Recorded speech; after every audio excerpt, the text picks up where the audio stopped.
All right, folks, coming up on Roland Martin Unfiltered for Wednesday, January 23rd, 2019.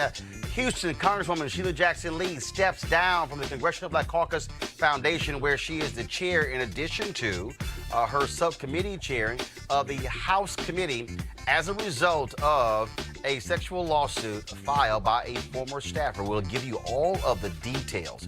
Also joining us on the show today is Congressman Hank Johnson. We'll talk the shutdown, State of the Union address, as well as our military. Joining us today also is Congresswoman Etta Bernice Johnson of Dallas. She is the new chair of the Science and Technology Committee in the House. We'll hear about her plans when it comes to the issue of STEM and African Americans. A man pulls a gun on black teenagers at an anti-gun violence rally in Miami. He is arrested. The organizer of the rally is here live with the eyewitness details. Also, a new report finds that all hate crime murders were committed by right-wing extremists, domestic terrorists. We have two examples, folks. A man stabbed to death in New York City in a plot against Muslims in upstate New York. Also, Jay-Z and Meek Mill have joined together to form a criminal justice organization. Van Jones will be the CEO. It is backed by $50 million. We have the details. And also, we'll dig into Senator Kamala Harris's hidden army, her sorority, as she runs for the Democratic nomination for president. Folks, it's time to bring the funk. I'm Roland Martin Unfiltered. Let's go. He's got it. Whatever the miss, he's on it. Whatever it is, he's got the scoop, the fact, the find. And when it breaks, he's right on time and it's rolling. Best believe he's knowing. Putting it down from sports to news to politics. With entertainment just for kicks, he's rolling. It's on go, y'all.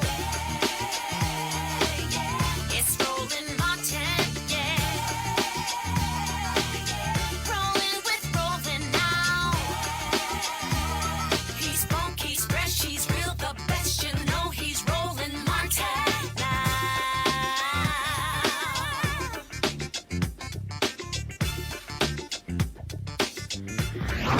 Martin. All right, folks. Congresswoman Sheila Jackson Lee of Houston has stepped down as the chair of the Congressional Black Caucus Foundation. She also gave up her committee on a temporary basis. She, of course, was the chair of the House Subcommittee on Criminal Justice, on Judiciary. Now, folks, these were two critical positions, very powerful. And she is stepping down as a result of a lawsuit by a staffer that says that a staffer in her congressional office was fired after complaining of being sexually harassed by a supervisor at the Congressional Black Caucus Foundation. Now, Congresswoman Lee has been adamantly denying the allegations. A lawsuit has been filed. Of course, her name has not been released, Jane Doe. The details, though, are very explicit. Politico had a story last week detailing the drama surrounding this. There was a phone call last week, an emergency board meeting where Congresswoman Lee was asked to step down. She declined to do so. According to Politico, Kathy Hughes, the, of course, founder of Urban One, formerly Radio One, she resigned from the CBC Foundation board. Over the weekend, I sent her a text message to confirm whether or not she did indeed resign based upon that story. Did not hear back from her. But again, the story lays out that the CBC board made it clear to Congresswoman Lee that she needed to step down. Well, today, that actually happened after an additional phone call. And when you go, and again, when you go through this particular lawsuit, when you hear what this woman had to say, that she was sexually assaulted by this supervisor in the CBCF, and that when she informed the Congresswoman about this, she was terminated. And so we'll have the details as they develop in this case as well. Folks, lots of drama back and forth between Speaker of the House Nancy Pelosi and President Donald Trump. Trump, of course, said that I am speaking on Tuesday at the State of the Union. And Nancy Pelosi said, no, you're not. Why? Because of the shutdown. A little bit later, I'm going to show you some of those, their dueling letters back and forth. Of course, members of Congress on the Democratic side have been demanding that the Trump administration and Mitch McConnell and the Senate accept what they passed, and that is several different bills to reopen the government. Joining us right now is Congressman Hank Johnson of Georgia. Of course, he also ranking member on House Armed Services Committee. How you doing, Congressman? I'm doing great, Roland. So let's deal with obviously this back and forth when it comes to the shutdown. The president Donald Trump says, look, I'm not backing down. Of course, his communications chief, Sean Hannity, said today that Trump has no issue with it being shut down indefinite. What is it going to take to get these furloughed workers, 800,000 folks, and then, of course, the millions of people who are impacted by them not being able to work? What is it going to take to get the government back open? It's going to take Mitch McConnell deciding to do his job as a legislator. He runs the Senate. He's the top Republican. Republicans have control. They can bring any bill to the floor of the Senate for a vote. And the House has sent them 10 spending bills now that would reopen the government. Several of those bills are bills that passed the Senate in such a degree that it would be a veto-proof majority. And so what has to happen is Mitch McConnell has to get up off the can. He's been missing in action. He needs to put some bills on the Senate floor that the House has passed, that the Senate has already passed, and then we need to get those bills to the president for his action. Your thoughts on this whole back and forth when it comes to Speaker Pelosi as well as Donald Trump when it comes to the issue of the State of the Union? Of course, we know that Trump, he loves to be on television. He loves big audiences. And initially, of course, Speaker sent him a letter before the shutdown, inviting him to speak on January 29th. Then, of course, when it happened, she then said that because of the shutdown, he should reconsider. He made clear we're moving forward. There was supposed to be a walkthrough on yesterday, on MLK Day. She canceled that particular walkthrough. And then, of course, today, Sarah Sanders, the press secretary, she sent out this letter saying that the president, which he sent to her. Henry, do you have my iPad up? All right, so this is the letter. Dear Madam Speaker, thank you for your letter on January 3rd. As you know, I had already accepted your kind invitation. However, I then received another letter from you dated January 16th. He then goes on to say security is not going to be an issue. It's all taken care of. And he makes clear, I will be honoring your invitation and fulfilling my constitutional duty. And then he says, I look forward to seeing you on the evening of January 29th. It would be so sad for our country if the State of the Union were not delivered on time, on schedule, and very importantly, on location. Now, that was his letter. And, of course, it did not take Speaker Pelosi long to actually drop her own letter. So, like, to me, it's sort of like Tupac or some rappers. They're dropping mixtapes, diss songs at each other. And then she sent him this letter. Henry, go to my iPad. When I extended the invitation on January 3rd, she said at the time there was no thought that the government would still be shut down. She said, I'm writing to inform you that the House of Representatives will not consider a concurrent resolution authorizing the President's State of the Union address in the House chamber until government has opened. Again, I look forward to welcoming you to the House on a mutually agreeable date for this address when government has been opened. She's making it clear you ain't speaking on Tuesday. Well, I think she made it clear in the letter that she sent him last week requesting that he reconsider her invitation to come since the government was closed and since having all of the senators, all of the Congress people, the U.S. Supreme Court, the diplomatic corps, the cabinet, all of these officials brought together into one room, and with much of our government shut down, it presents security issues, and perhaps, Mr. President, you should reconsider having this. She sent that message to him. Any bright person would understand that, hey, you're no longer invited. But he took it, as a bully would do, to the next level and insisted that I'm going to come into your home, whether or not you want me there or not, I'm coming. And so she had to then respond with a more direct communication to the president, send him a message that you are not welcome in the House next week for the State of the Union. So now it's the president's move. Perhaps Mitch McConnell will let him come over to the Senate and do his press conference over there. All right, then we'll certainly see what happens. Congressman Hank Johnson of Georgia, I certainly appreciate it. Thanks a bunch. You're quite welcome. All right, folks. As I said, you have all this back and forth, between Speaker Pelosi, between Donald Trump, and what it's doing is it is also emboldening Democrats to stand behind her. And so when I talked about these particular letters. Going back and forth. Pelosi was asked actually outside. I'm going to try to pull the video up. She was asked outside when it came to what happens if Trump shows up, and she said he can talk outside. Here's what we are dealing with. We're dealing with two leaders who are at an absolute standstill. On one hand, what you have here is you have Nancy Pelosi, who is showing Donald Trump what it means to face a tough woman. And remember all those Democrats. Remember all the Democrats out there who were saying that they weren't quite sure that Nancy Pelosi should be the Speaker of the House. Well, they are learning a valuable lesson. This is what happens when you mess with a woman from Baltimore. Now, she might be white, but she's showing him this is how it rolls when you're from Baltimore. And so what I also find to be interesting here is that Nancy Pelosi is not going to back down, because what she understands is that Democrats taking over the House, it was important for them to be able to win those seats and to be in a leadership position. What you have here is Nancy Pelosi showing Donald Trump what is important, showing him what power looks like. The reality is he is boxed in. Donald Trump is boxed in. He can't go anywhere because without her actually saying it's okay, he can't speak. She is teaching him this is what power looks like.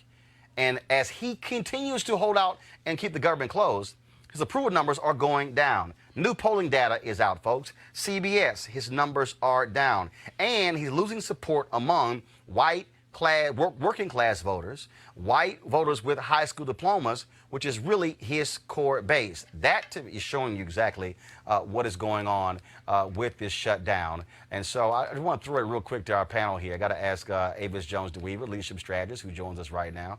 She is here. Also, Robert Patillo, radio host out of Atlanta, of course, Eugene Craig organization. Avis, Trump is being shown what a real woman acts like when he tries to bully her. Absolutely. In the immortal words of Nene Leakes, she basically said today, I said what I said, okay? And, you know, he is this person that all his life, I imagine, he's been pandered to, he's been spoiled, he's never had to sort of color within the lines, per se. But this is someone who understands power, as you mentioned, and she's going to show him exactly how it's wielded and how it's wielded effectively, and he's going to have to learn that lesson. He's going to learn that lesson today. And Robert and Eugene, the numbers are clear. The public, they are not blaming Democrats for this shutdown.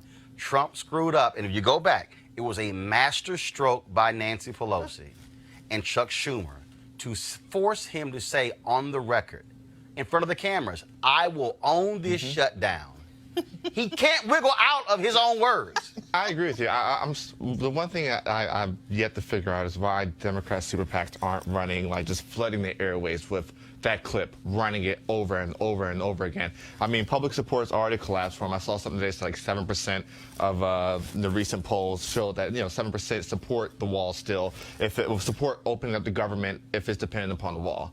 And so the support's not there anymore. I mean, he has to understand and just take his L in peace. Nancy understands power. Apparently, he does not understand there are 3 separate branches of government.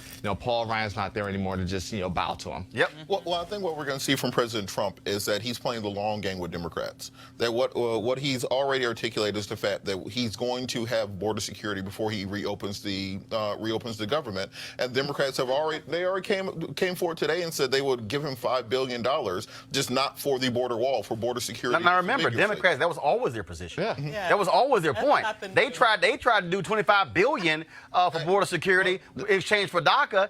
and he thought, oh, I can get more. The thing is this, what he's going to realize tomorrow is that he no longer has control of the situation. You're going to have two votes tomorrow. Mitch is going to put his bill on the floor, then Mitch is going to put the bill that he knows can pass on the floor. I wouldn't be shocked if you get 60 votes on that second bill, and then that bill just goes right over to the House and gets passed. You know, that's the only way he gets to State of the Union next week. That's the only way, you know, the government gets back open. And and the second he sees that, his knees are chopped out and his presidency is almost effectively over. I think, Final comment. I think we've done too much underestimating of Donald Trump. I think I think he's underestimating Nancy Pelosi. We met Trump at his level for the last 2 years. Donald Trump will have this thing at a tractor pull in Tennessee and have 50,000 people there and be the biggest event in the history of politics. We cannot have him. We cannot have all that will get him. He can have a tractor pull all he wants. Doubting him, and he keeps pulling through. We're not doubting him. We're meeting him at his level. No. We're meeting him exactly at his level. He's losing even though tractor pull people in the polls. I don't even understand. Yeah, I mean, you got me. Among Trump's base, Trump is still strong within his base. It's going The down. issue is that his base is Down. 32% of the American population. You can't win anything with 32% of the American population. No, not even president. Except for President 2016. No, keep in mind, he's losing white educated voters. He is losing white women. He is losing independents. And the more he keeps playing this game, he's making his job harder. No, but he's been taught a lesson. This is what power looks like. Yes. You were able to play in this sandbox for the last 2 years uninterrupted. Now, guess what? A grown person has shown up.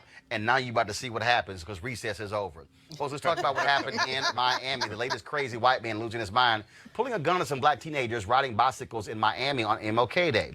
The kids were part of an anti-gun violence event called Wheels Up, Guns Down. A woman claimed one of the bicyclists had run over her foot. Take a look at this video shared by the Dream Defenders. Now, there's a warning. The language, just like this show, is unfiltered. Get in front of my car, you fucking piece of shit. Nigger, stop! Nigger, stop! Nigger, stop! She's so violent. You just ran over me! You just ran over my phone! You're tired! No, you're not! You're right here! You ran over my butt! Don't touch me, baby! You just touched me, you bunch of thugs! Fuck you, bitch! Fucking white ass. Get the whoa! Who did? That guy in the red? Yeah, right behind this guy. You ran over my foot! Piece of shit! You fucking losers! You ran over my foot! Fucking stupid niggas! You guys, keep moving! Fucking dumbass fucking niggas! And this guy right Y'all gonna be on the news! Y'all gonna make the news! That's fine! All right! Hey, Idiots! Listen, you stupid niggers! Put that gun to my head, stupid bitch! Well, guess what? That gunman, Mark Bartlett, has been charged with carrying a concealed weapon without a permit. Bartlett was booked into the Turner Guilford Knight Correctional Center. In a telephone conversation with Miami Channel 10 news reporter Madeline Bright, Bartlett said this, quote, "The reason why we use that word, the reason why Chinese people use the word, why Japanese people, European people, the reason why everybody uses that word is because black people use that word." Oh, Jesus. Really, dude? We all knew the word for Puerto Ricans is spick. We all knew Asian people as gooks or whatever. Jews, we knew about Jews. Y'all noticed he wouldn't. No, He said, well, I can't go that far. Yeah, he wouldn't use that word. He goes, nobody uses those words anymore. Why? Because Puerto Ricans don't say that to each other. Because Asian people don't say that to each other. Because the Jewish people don't say that to each other. The only ones that continue to say it are black people. So what's the first thing in my head or most people's heads? Unfortunately, it's the N word. Really, dude? Really? That's it. Joining us now is Dwight C. Wells, founder of Bikes Up, Guns Down. He was there when all of this happened. Glad to have you on the show. Dwight, how you doing? I'm doing fairly well. Thanks for asking. So we see the video. So this woman claims somebody ran over her foot. So what was the actual event? Like, so what were folks out there on their bikes for? Was it a parade? What was the event? Well, we were having a Martin Luther King parade in Miami-Dade County, and it's a housing situation that's going on in Miami-Dade County due to unfair housing. And the kids, along with their parents and volunteers, were out protesting against the affordable housing living due to the gentrification and them tearing down the urban communities in Miami-Dade County. What took place was kids were protesting because the AMI for Liberty City, which is a historical landmark that was one of the second built public houses in the United States of America, in the southern atmosphere of the United States. So to see that the AMI now is at $24,400, and the AMI that the private sectors is coming into Miami with is $48,000 to $52,000, and those people don't meet the AMIs of that corridor of Liberty City. And what happened was Miami-Dade County took and leased the public land for $307 million for 75 years. So Dwight, Dwight, so yesterday folks were expressing their opposition to that, and what I'm saying is, was this in a park? Was it on? So where was the event taking place? Well, we was in Brooklyn. We was in downtown Brooklyn, Miami, and the kids were protesting. And a guy by the name of Mark got out of his vehicle. First is Well, hold on, Dwight. 1 second. So the woman, okay, for her, was she just walking downtown? Where did she come from? She was in a Range Rover truck. She was in a Range Rover truck with Mark. They're in a relationship. They don't have the same last name, so I'm reckoning that they're boyfriend and girlfriend. So 1 second. So the woman, I'm trying to understand. The woman was in a vehicle, and she got out of the vehicle to accost the young men, and then that's when she claims they ran over her foot with a bike. She got out of her car and she was saying she had to get her kids from school. Kid was like, we're protesting. I even stated to her, we're protesting about our unfair housing. And she went to the vehicle and we proceeded from one part of Brooklyn to the bridge. And as we got to the bridge, she was wondering why traffic being holed up. And out of 100 cars that parked on her Brooklyn Causeway, she was the only woman that jumped out of the car. And her significant other came minutes later and produced a gun on not just African American kids, but Hispanic kids as well. Bites Up, Guns Down symbolize a community of kids and young adults from all different parts of the culture. First of all, just for folks who know, so one of the things, a lot of people out here have been saying that television outlets, they should be interviewing these kids like the white kids in Covington, all the drama over the weekend. Just so everybody knows, we reached out to family attorney Lee Merritt to have some of them on the show. This is what our booker said. Their parents don't want them to be on television, and Lee Merritt says no. And so that's why we booked Dwight. So everybody out there who keeps saying, why isn't media putting these kids on television? We tried to get them on the show, but their parents have said they don't want those kids to be on television. And the family attorney, Lee Merritt, he also said that they will not be making appearances. So that's why we have Dwight. Last thing, Dwight, do you have any plans to change future protests? Because clearly, somebody could have been hurt if this guy decides to fire a gun. Yeah, we're planning that now to get the proper officials out. But what's going on in Miami is an academic moment. Is really at an historical low number when it come up to jobs. Right. Out through the inner cities. And when you got to make a move, you got to make a move and let these people know we're for real. And we also got a news press conference lined up for tomorrow in downtown Brooklyn. So we're going to not let off the gas when it come up to getting these kids to justice. Bites Up, Guns Down, boys and girls. I just want to leave y'all with this. It's the youth organization that go against crime prevention and intervention. We believe in installing education and mental tools to these kids.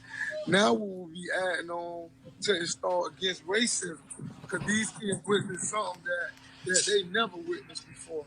You know what I mean? They heard about it, but they seen it hands-on Martin Luther King Parade Day. All right. Dwight Wells, man, we certainly appreciate it. Thank you so very much.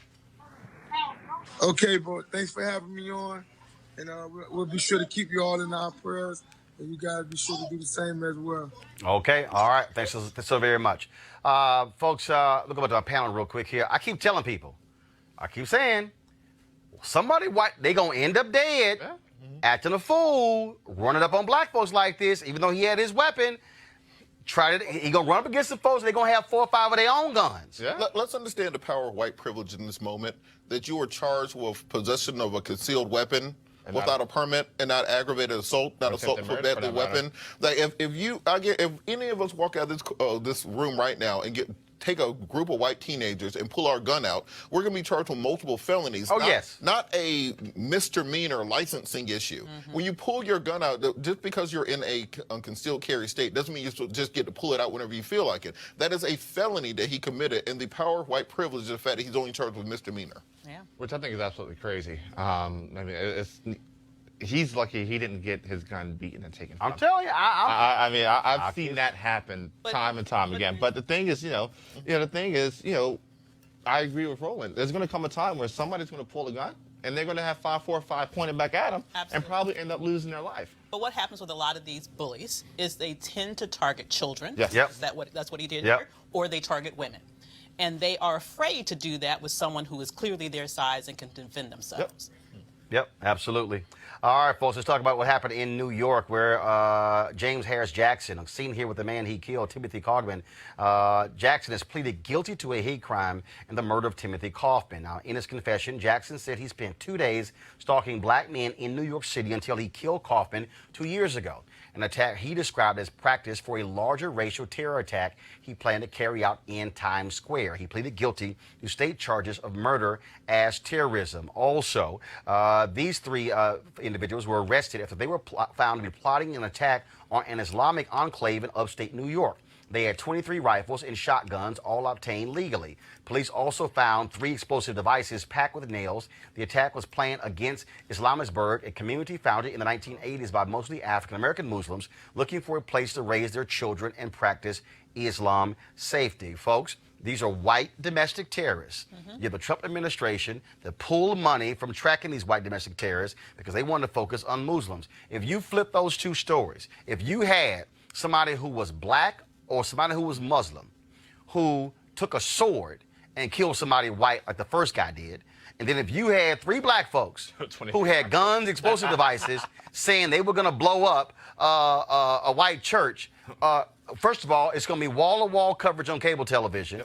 Donald Trump will be tweeting like crazy, and every Muslim in America will have to be trying to apologize for these 3 individuals. Absolutely. I think, I think every cable news outlet needs to be pressing out the NRA on this. No, you got 3 white guys with 23 rifles that are ready to... 3 white domestic terrorists. White domestic terrorists. The #1 terrorist demo in the country. Right. It's not Muslims, it's not black folk, it's not, foreigners, it's not people who come from shithole country. It's people that are raised right here in this country that have access to weapons with intent to harm and kill.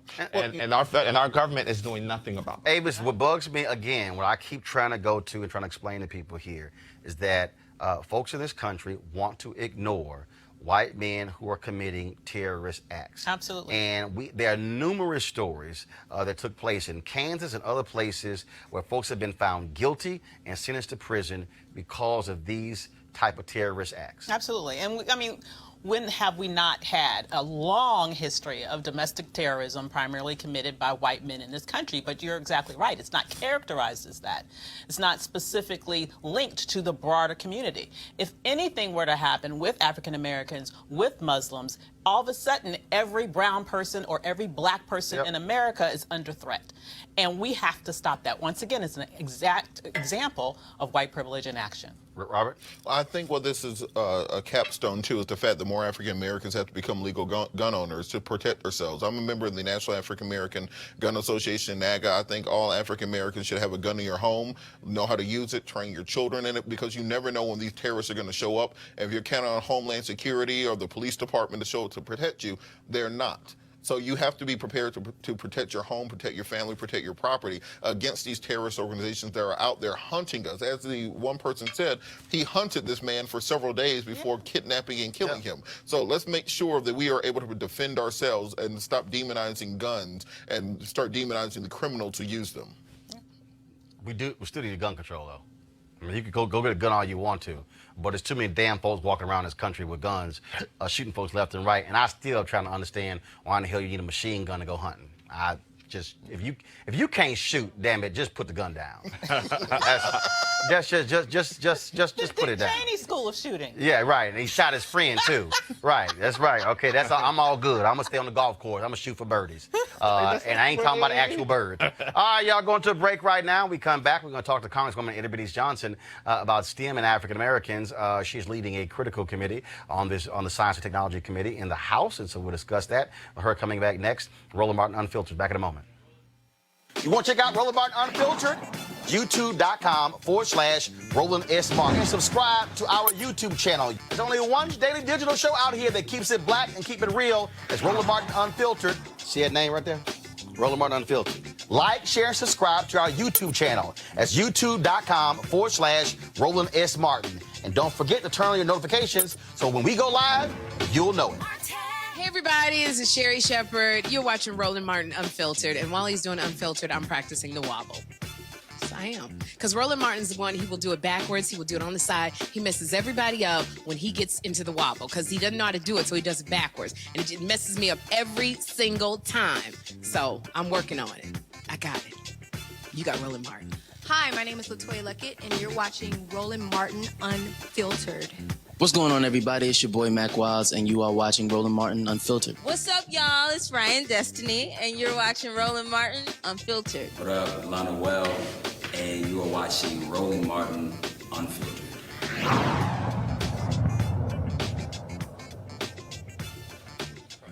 All right, folks, let's talk about one of our partners, D-Herbs Cleanse. In 2019, many folks, of course, are focused on their health, trying to get better, trying to look better, getting ready for the beach season. Other folks, of course, improving their golf game, all that sort of good stuff. And so they want to be able to have a healthier new year. So one of the ways to do that is the D-Herbs Cleanse. It's something that I actually have been on. I started a couple weeks ago, so I have now 4 more days, and so it can certainly make a difference when it comes to losing weight, also giving folks more energy as well, improving their overall being. And so if you want to do that, this is what you can do. You can join those of us who are on it by going to dherbs.com and then use the promo code ROLAND. A lot of folks, of course, are trying to still get rid of that excess eating and that they did over the holidays, processed foods, fried foods, you named it, all the fun stuff we had. And some of y'all probably had some, except where it was freezing on MLKD, some of y'all had some barbecues going as well. And so if you want to do that, again, and your body, you want your body to recover, use the full body cleanse. It certainly can help you get rid of the toxic buildup in your body that certainly drags you down. So again, go to dherbs.com and you use the promo code ROLAND. And so you can also call them as well by call 866-4DHERBS. That's 866-4DHERBS. And again, you use the promo code ROLAND. And so I'll let you on Monday know how much weight I've lost and also what I'm doing after the 20-day cleanse. There are 27 different cleanses that you can actually go through. And so you certainly want to check it out. Again, dherbs.com. All right, folks, let's talk about the issue of science and technology. All we've heard in the last several years, the importance of STEM education. When you look at where we are going in society with technology and the jobs of the future, it is all about STEM, STEM, STEM. But you also need to have policymakers who are putting folks in position to be able to access those jobs. And so Congresswoman Eddie Johnson of Dallas, she is the chair of the House Committee on Science, Space, and Technology. And she joins us right now on Roland Martin Unfiltered. Congresswoman, how you doing? Okay. Glad to see you. And also, I still have, of course, my home in Dallas, where I'm one of your constituents. I know. I'm always mindful of that. And of course, my parents who are very active with the polls and everything there, and so they living in my house down there, so they are certainly staying busy in your district. And you look just like both of them. well, thank goodness. Yeah. Let's talk about this. And so, first of all, 5 African Americans chairing committees. So, folks who who don't really understand the political process. Explain to them, what that means, having 5 CBC members who are chairing House committees. That's really extraordinary because when you chair a committee, you set the agenda. Of course, every committee has working documents of what they're responsible for and what agencies of which you have oversight. But you have the freedom to set the agenda to address the issues within the jurisdictions at all times. That's one of the disadvantages we've had for the last 8 years. We couldn't set an agenda. We couldn't bring up subjects to put on the agenda to discuss. A good example of that is climate change in my committee, because we had nothing to do with setting the agenda. We now have not only that responsibility to set the agenda, we've got to rise to the occasion of making sure that it's carried out. We have to make sure that they are good witnesses from wherever you can get them in the world, depending on your subject matter. In my subject matter, it is international. We deal with the National Science Foundation, which is all of the basic research, which can be at research labs or universities. And Texas A&M is one of the universities that gets some of the research money. And so we have all that oversight. We have the oversight of the environment through NOAA, the predictions, NASA, all of the technology, Department of Energy. It's our responsibility not only to do the legislation that goes through those agencies, but also the oversight. When you talk about climate change, I mean, obviously that's a huge issue.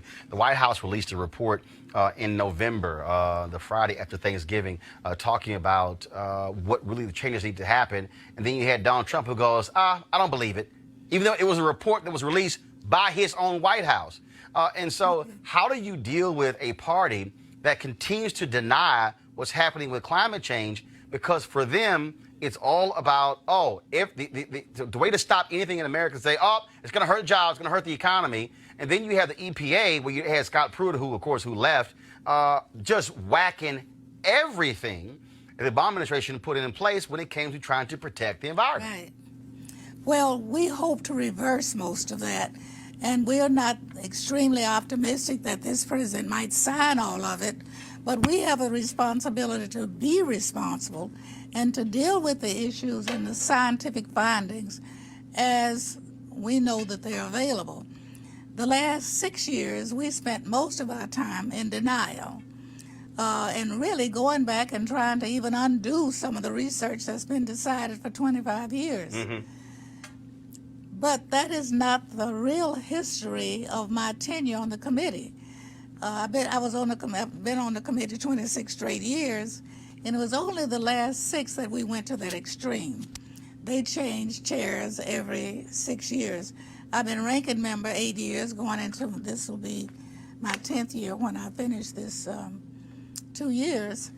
But the charter of the committee has never changed. It really depends on the leadership and where it takes you. How do you plan to use this to drive a lot of those dollars to HBCUs when it comes to technology? Because with the initiative of Reverend Jackson several years ago, trying to publicly shame Silicon Valley, all of a sudden they realized that there were black students who were going to HBCUs who were in science, technology, engineering, and math. So now all of a sudden, some of them have created partnerships with those HBCUs. How do you plan to leverage your power, this chair, to get them to do more of this? Well, historically, every time there was a bill, I made sure there was a portion, some kind of amendment that put them into the network of that money. I also have challenged the National Science Foundation, who has great peer review, but most of those peers that come to do the review are not from historically black colleges. I've also had neighborhood and statewide meetings with black college presidents to talk about how they view their submissions. I think we're seeing a little bit more. I've been out and visited a lot of the black colleges, but we still need to work on it because the peer review we had to review. most of the peer reviews are PhDs from sometimes more than one PhD from different universities that do not involve historically black colleges. But what is so critical is that we need the products from the historically black colleges. You know, we used to worry about affirmative action if we walked in a room and didn't see anybody that looked like us. Now it's not whether we see them or not, it's whether or not we have their brain power. In this country, where the minority populations are doing most of the growth, we need that brain power to remain anywhere in a competitive world. Science has become so competitive worldwide, and most of the large countries are investing more now into scientific research than what we're doing in this country. Under the Republican administrations, it's been very difficult. This is only the second one I've been under. I started out with Clinton, and we did well. Then we went with Mr. Bush, and it bankrupted the nation, and we couldn't continue to invest as much. Then we had President Obama, who came in, took a nation that was in bankruptcy and turned it around, and his economy is still showing up. But just as soon as the current president's economy shows up, we're going to see a big difference. But in the meantime, we've got to be ready for the competitive world, not just this country. And so we're looking at automation, autonomous vehicles. We've got to be able to compete with all of that. It does not require a PhD.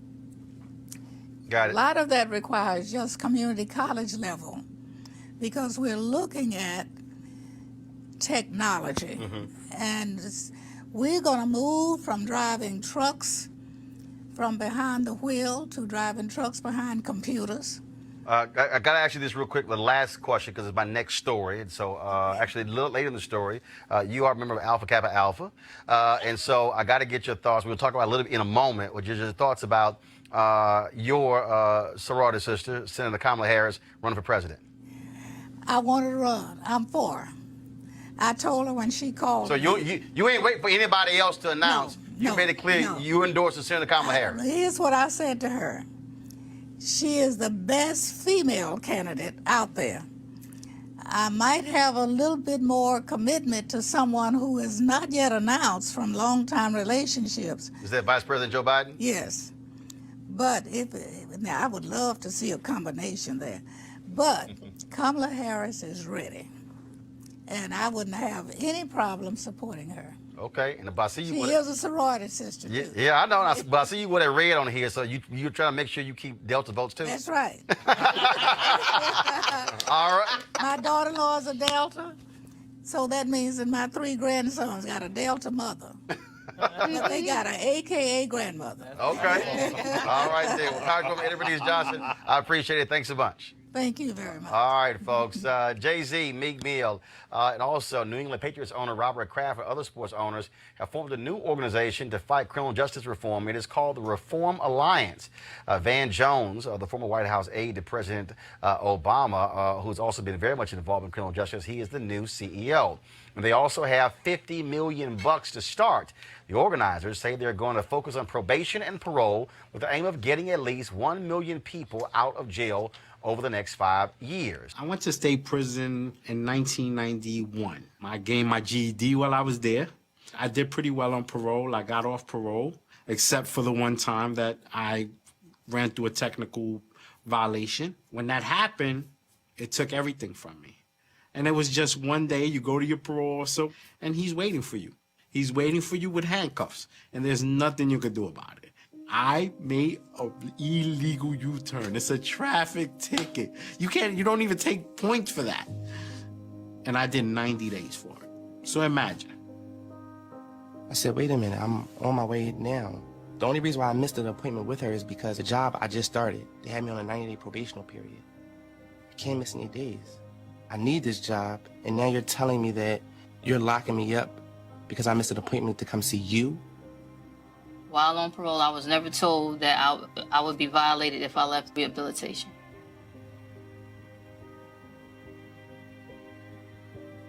I was in the hospital for 2 days. They had to identify me. That's when I found out, I had a warrant on me. So I had to sit there and sit it out for 11 and a half months. About 20 seconds for me entering there, I just got into the store. A whole bunch of police raided, apparently looking for drugs. The officers finally admitted to them that I had nothing, they didn't find nothing in my persons, but then they didn't take that into account. If you really want to go to how you're playing with people's livelihoods, you really need to do a thorough investigation, you know, but that's what happens. It's life, right? C'est la vie. It's stopping them from working. It's breaking their families up. It's not actually helping them to rehabilitate themselves. He had got a really good job because he had picked up a trade while he was incarcerated the last time. They wouldn't make him do the job because where the job was. It was in New Rochelle. He couldn't go out the 5 boroughs. It's like we can't win for losing. When you talk about these so-called technical violations, it's not technical to the kid who can never see her mom again because she showed up late for a meeting. That's not technical. That's devastating for that individual child. It was traumatizing for us because you don't know if mom's gonna be here in 2 weeks, 3 weeks. You couldn't have told me checking your mail or checking your apartment that they know about, they could violate you and send you back to prison for that. So he added on another year of supervised release and sent me back to jail for 3 months. I even tried to commit suicide. How am I supposed to take care of my son? How am I supposed to support us? Like, if nobody's giving me a chance. I feel scared for myself and I feel scared for my mom. It's a journey that you don't see the light. You lose hope and everything becomes about going to see somebody in jail. Everyone knows someone in this country, whether it's a family member, a close friend, or now even me, who has experienced incarceration, post-incarceration, or even pretrial detention. I don't want you to judge me off the way I look or the way I may talk or the way I carry myself. I want you to judge me off of my actions. I looked at all the things in my life that I had lost. People who were very important to me. One was my mother. And thank God. Excuse me.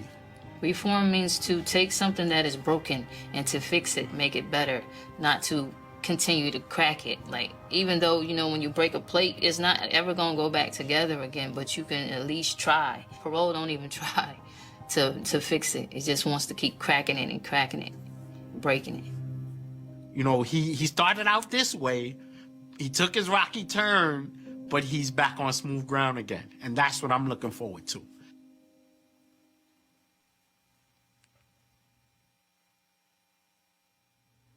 All right, folks, criminal justice reform is going to be one of the huge issues. That's the platform for Senator Kamala Harris of California. And she, of course, is going to need all the help she can. It's going to be a large field of Democrats running for president in 2020. And she's going to be leaning on her sorority, Alpha Kappa Alpha Sorority Incorporated.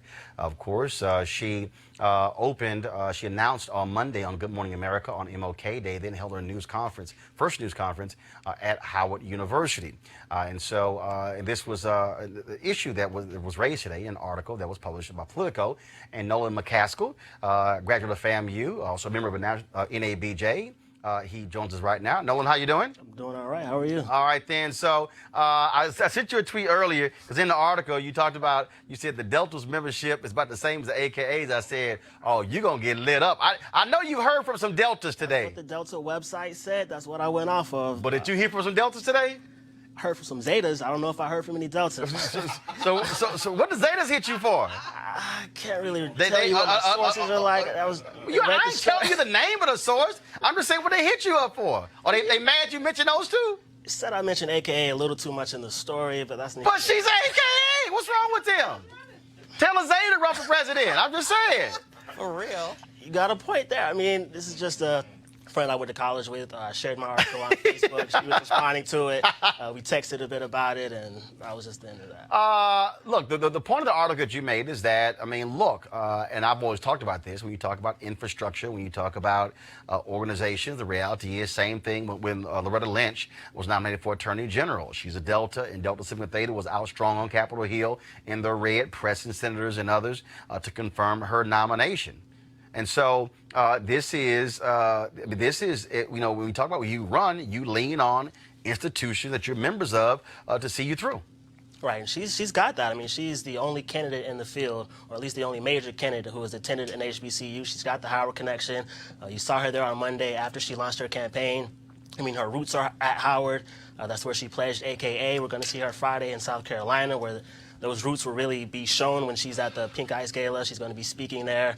And that's an event people are really excited about. They're excited that she's there. They're excited that President Barack Obama went there in 2008. Although he didn't want to go there. Yeah, he didn't want. What actually happened there was Obama in 2008. Obama was tired. He's like, "Look, no, we can cancel this." And Valerie Jarrett said, "No, you're going to this event." And now, of course, Obama he didn't pledge one of the Divine Nine, and I don't think he quite understood why he needed to go to that event. Some 3,000 AKAs attend this annual event in South Carolina. It's a major deal. And if you run for president, you want to go to a place where it's a whole bunch of black women, considering black women are the backbone of the Democratic Party, even in South Carolina. Right, and this will be her first stop in South Carolina. I mean, you've seen Cory Booker, you've seen stories, Bernie Sanders, excuse me. They've gone to South Carolina for MLK Day. This will be her first stop here. She's not necessarily campaigning, although she did launch her campaign this week. But, I mean, this is a big event for her. People are excited about it. She's going to be around her sisters, her sorors. I think she's got a network. She's got a very unique network that no other candidate has. I mean, I reported in the story that Senator Cory Booker has kind of leaned on the fact that his mom is a Delta to try to connect when he's around Deltas. But, I mean, he didn't pledge Divine Nine, and that's an advantage that Kamala Harris has over him. Avis, want to go to you. You're an AKA. Yes. And what people have to understand is, again, when you run for office, it's about groups and institutions. So, for instance, Justin Fairfax, when he decided that he was going to run for lieutenant governor, he's a member of Alpha Phi Alpha. He's also a member of Sigma Pi Phi, also the Belay. And he went to those institutions, talking to them. They played a role when it came to giving to his campaign.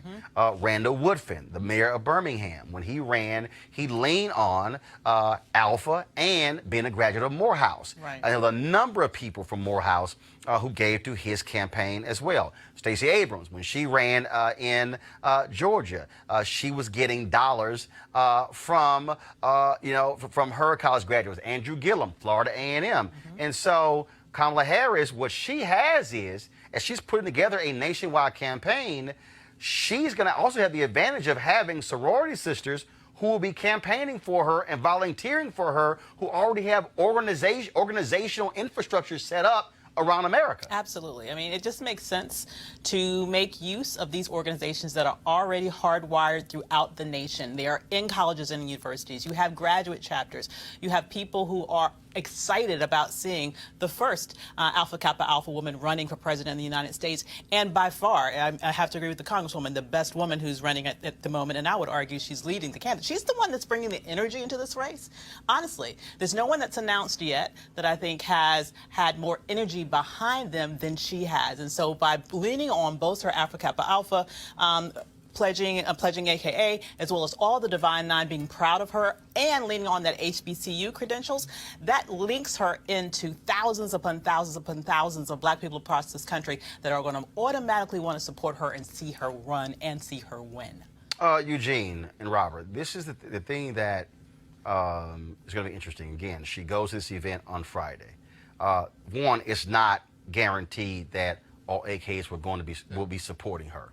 But the reality is, when someone runs, if you went to the same college with them, if you live in the same town as them, same neighborhood, same organization, there's a natural affinity. And then for her, with South Carolina being a crucial early state, having a major group get behind you, even though they're 501c3, members can still do whatever they want to. That's infrastructure. That's fundraising. That's ground game. That's door knocking. I mean, it's all of that. So a couple things. First and foremost, I think this time next year, we're going to be talking about Kamala Harris, the front runner.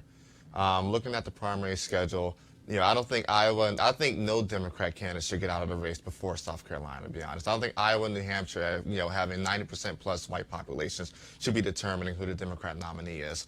But looking at the primary calendar with California being moved up and having early voting going on while the Iowa caucus is going on, she very well can come out of this with a bulk of delegates from California, which is a huge bulk, a huge chunk, a bulk of delegates out of South Carolina, and being the front runner going into Super Tuesday. But I'll also point out that AKAs recently have launched Ivy PAC and have officially endorsed her. And so, I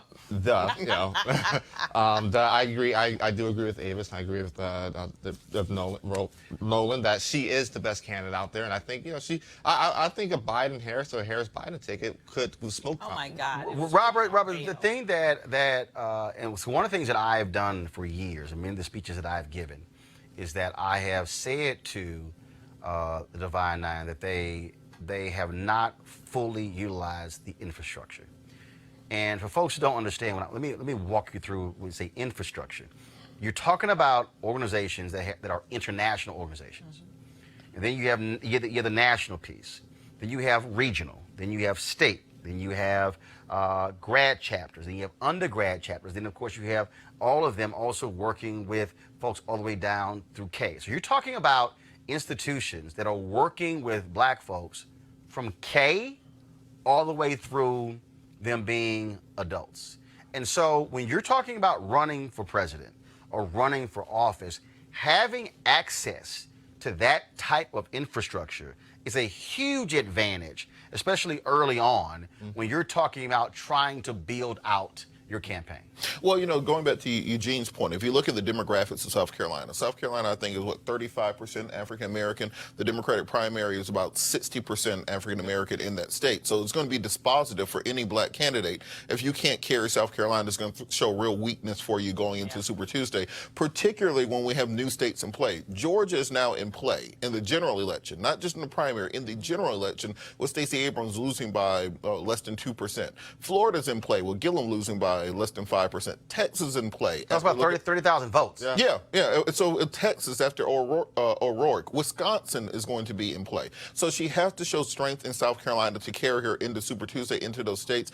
Genetically and on paper, most black folks are going to support her. I'm, as a Clark Atlanta University graduate, first thing when they said a woman from Howard was running, you immediately want to say, I will support her. But she has to step over that issue she has from being district attorney and being state's attorney in California. She has to explain that, use that as a strength, and have a strong criminal justice reform platform going forward. The same thing we saw in the piece beforehand. She has to address that. She can't leave that lingering out there, because that's a huge red flag from any voter. Nolan, what response did you get from non-black folks? You, like your editors, they say, what the hell is AKA? Well, when I first pitched the story, I wasn't sure if my editors would go for it, but they actually loved the piece right before it even was written. I mean, they just loved the concept that... Now, did it help when you had the white woman from the other Washington Post when she knew what ski week was and she got lit up on social media? Well, probably made the Post wish they had reached out and hired an HBCU alum. I mean, yeah. So they saw it, and again, I think for white editors who have no clue about black folks, they probably are going, whoa. And I'm telling you, if I'm Politico, first of all, are they sending you to South Carolina? Just came back for MLK. No, are they sending you Friday? I wish they were. I don't think I am, though. No, okay. got money. I'm telling you, what you should do, you should go back to your bosses, yo, send a camera with me. They will be blown away. I'm telling you, you should do. You say, guys, I'm telling y'all, you need to see what the reaction is going to be like, and we should be in the room when it happens. And so I would tell them to do that. Mr. Black, the thing is, they got money. Go ahead, they can do it. The fact is, Kamala Harris is the blackest candidate that's run for president in a very long time. Well, first of all, she's the only black person who jumped in right now. I agree. I mean, of course, right now she's the blackest. But with the HBCU history, Pan Thomas is Shirley Chisholm. I mean, it doesn't get any. It doesn't announcing get any. On MLK Day. Announcing on MLK Day. It doesn't get any more blacker than this. Yeah. And for people that are distracted and throwing shots already, they should be ashamed of themselves. But here's the piece, though, and I said it yesterday, and I say it again. No one want to get your thoughts on this. Again, I think after Obama ran in 2008, then of course re-election in 2012, I think if you are an African American who's running for president, you are going to have to present a clear and identifiable black agenda. They're not going to be able to skate around that. It's not going to be, well, sort of general, whatever. Black people are going to be saying, no. Y'all going to present an agenda for black people. We want to hear what that is, because she is going to present one for LGBT. She is going to present one for Latino voters. And black people are not going, I'm telling you, and tell me your thoughts on this. They're like, after Obama, no, you're going to have to present a black agenda along with everybody else's agenda. What do you think? I mean, I agree. The ties are a boost for her, but she still has to campaign to win. So she has to talk to black voters. She has to speak about the issues that are important to them. She has to tell them what she can do for them as president, as well as speak to a broader community, because, I mean, South Carolina Democrats, they realize that whoever wins the South Carolina primary is in a great position to become the Democratic nominee. And assuming that that Democratic nominee wins, that person will be the president of everybody. And so in South Carolina, Democrats on the ground are really stressing that, yes, you need to target people who look like you, but you also need to reach out to everyone in the state, because you're going to need those votes come. Here's why, Robert, whoever's saying that, they wrong as hell. Because here's the deal. If they're going to be anywhere from 10 to 12 or 14 candidates, you don't need 51%. That's right. All you need, if you pull 30%, you look back, look, the reason Trump was able to get the nomination, he wasn't destroying the states. He was winning with 30s, 32, 34%, and that's going to be the key. And if you're able to build that sort of locked-in base and hit that number, you win. I think a huge misstep this week was when they asked her the African-American question. She said, I'm a proud American, instead of saying I'm a proud African-American, proud black American woman. These are the people that I represent. Trump didn't win by saying I'm the president of all people. He said, I'm the president of y'all folks who support me. I think black tractor trailer people. Black folks want someone that enthusiastic. Davis. I mean, I think that's an excellent point. And I also agree that she does need to talk about her background as Attorney General. People are already firing shots at her around this. She clearly has the ability to sit out there and really make a strong argument about why she's the right person for the job, but she cannot ignore that issue and expect it to just go away, because she needs to answer those questions to be able to solidify this black vote, and that's exactly what she's going to need to carry her through South Carolina and beyond. Final comment, Eugene. President Kamala Harris, January 2021, this morning. So let me, so first of all, Nolan, thanks a bunch for being on the show. Love to have you back. Thank you. All right, then. And so let me go ahead and say this. You know, I do follow during the show. This is a digital show. And so we're on Facebook, we're on Periscope, we're on YouTube. And so I do comment. I'm seeing what people have to say and things along those lines.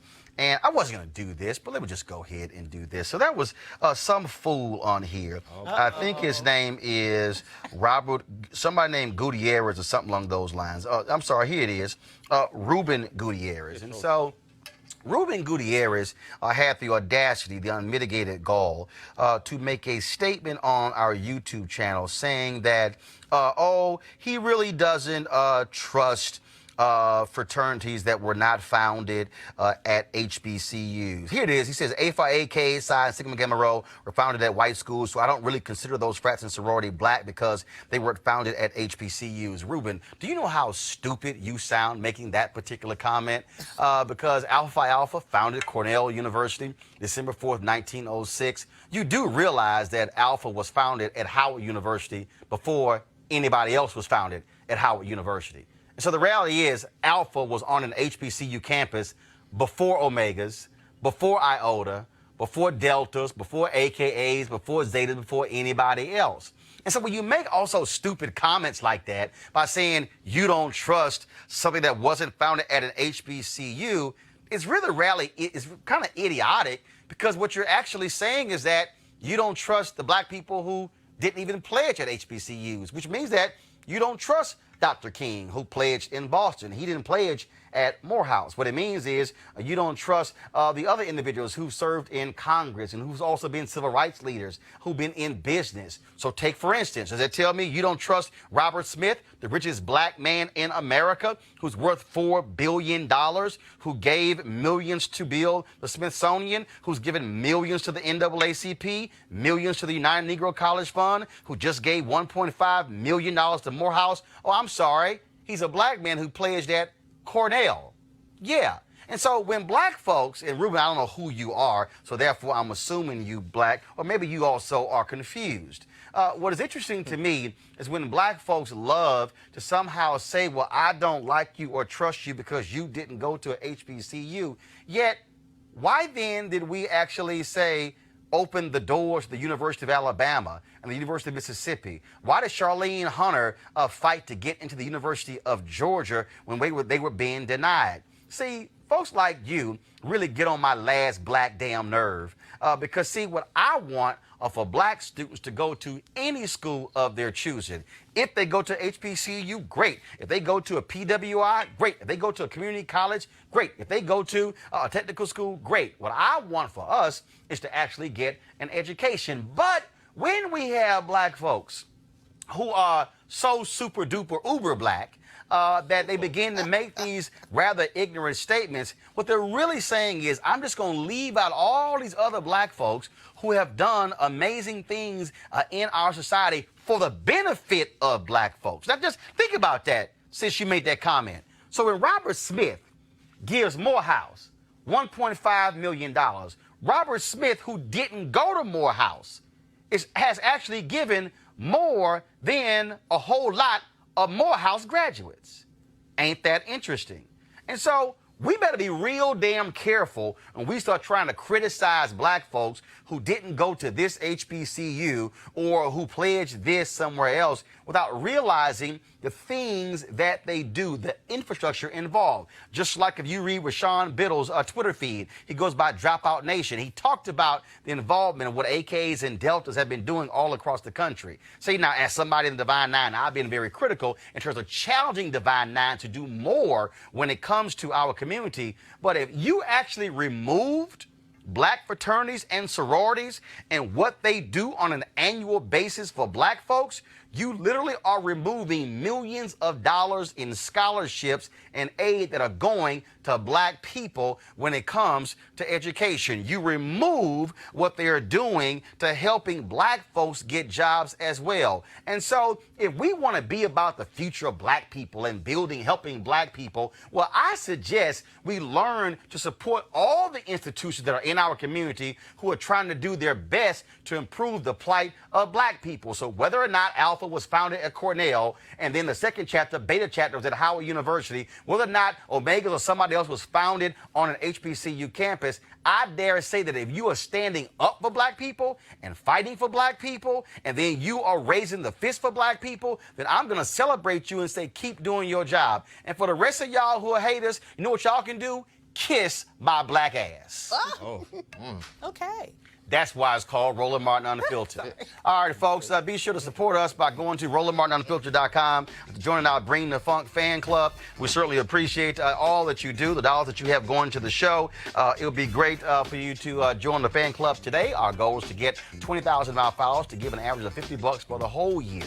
That's about $4 a month, 13 cents a day to make this show possible. Again, we're covering stuff other folks are not covering. We're talking to members of Congress other people are not talking to. And so we want you to support what we do. Now, coming up next, we're going to end this live stream. Remember yesterday I talked about Reverend Dr. William Barber when he jammed up the governor of Tennessee yesterday on Monday to his face. Well, we actually have the full speech. And so we want all of you, once we end this live stream, to watch Reverend Dr. Barber give the MLK Day speech in Nashville, Tennessee. My man went there. You do not want to miss this. And that's next on Roland Martin Unfiltered. Thanks a bunch to all of our panelists, Eugene, Avis, and Robert. Thanks a lot. Nolan, thank you so very much. We thank Congresswoman Edelbert Johnson and Congressman Hank Johnson as well. Okay, folks, I got to go. We'll see you tomorrow. This is where we keep it black, we keep it real, we keep it unfiltered. And if you say something on one of these message boards during the show, you might become a star of the show. Ruben. Holla! You want to check out Roland Martin Unfiltered? YouTube.com/Roland S. Martin. And subscribe to our YouTube channel. There's only one daily digital show out here that keeps it black and keep it real. It's Roland Martin Unfiltered. See that name right there? Roland Martin Unfiltered. Like, share, and subscribe to our YouTube channel. That's youtube.com/Roland S. Martin. And don't forget to turn on your notifications so when we go live, you'll know it.